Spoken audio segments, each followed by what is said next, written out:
You reach for one more piece. You told yourself you wouldn't. You said that 20 minutes ago. And yet here you are, hand already moving before your brain registered the decision. That moment feels like weakness, like failure. But it isn't. What's happening inside you right now is one of the most sophisticated survival systems ever built, firing exactly as designed. And once you understand what it's actually doing, you will never look at a cookie the same way again. Your craving for sugar is not a flaw. It is the oldest survival instinct your body has. Starts several million years ago. Your ancestors spent most of their waking hours doing one thing: searching for food, not choosing it, not ordering it, hunting it desperately. The ancient world was brutal.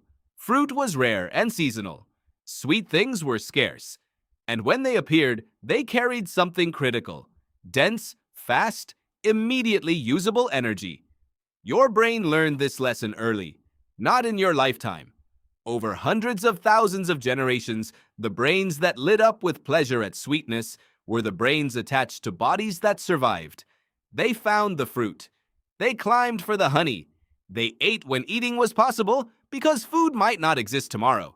Neuroscientist Kent Berridge at the University of Michigan spent decades mapping what sugar does to your brain. What he found reframes everything. When you eat something sweet, your brain releases dopamine. But dopamine is not simply the pleasure chemical.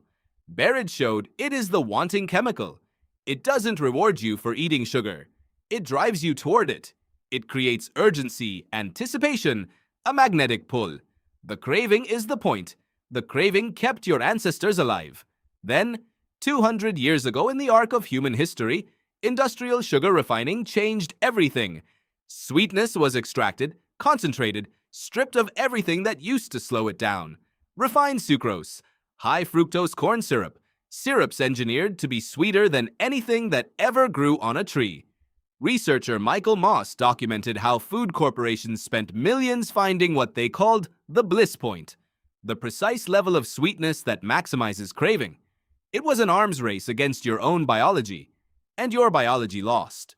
Your brain cannot tell the difference between sugar in a wild plum and sugar in a handful of candy. It processes both the same way, but the candy delivers the hit in seconds, faster than your hunger hormones can respond, faster than your satiety signals can catch up, and your body registers this as a windfall, a lucky day. You found the honey tree. In the ancient logic your brain still runs, the correct response to caloric abundance is to eat as much as possible right now. This is not weakness. This is a survival program executing perfectly. In the wrong century. Psychologist Kelly McGonigal at Stanford showed that willpower is not a personality trait. It is a limited biological resource that depletes. Every time you resist a craving through sheer force, you draw down that resource. When it runs low, the ancient systems take over. They don't respond to goals you set last Monday. They respond to what is in front of you right now. This is why diets fail. Not because people are weak, because they ask the thin, recent layer of conscious reasoning to permanently overpower the deepest survival circuitry in the brain. But understanding the mechanism changes everything. Neuroscientist Judson Brewer at Brown University showed that observing a craving with curiosity, rather than fighting it with shame, reduced its power more effectively than willpower-based suppression. You are not losing a battle. You are watching a very old program run. The relationship between sugar and mood is real and deeply cyclical. When blood sugar spikes, energy floods in. When it crashes an hour later, cortisol and adrenaline rise, and with them come irritability, fatigue, and the urge to reach for something sweet again. The cycle runs without asking for permission. Your ancestors ate sugar when they could find it because tomorrow it might be gone.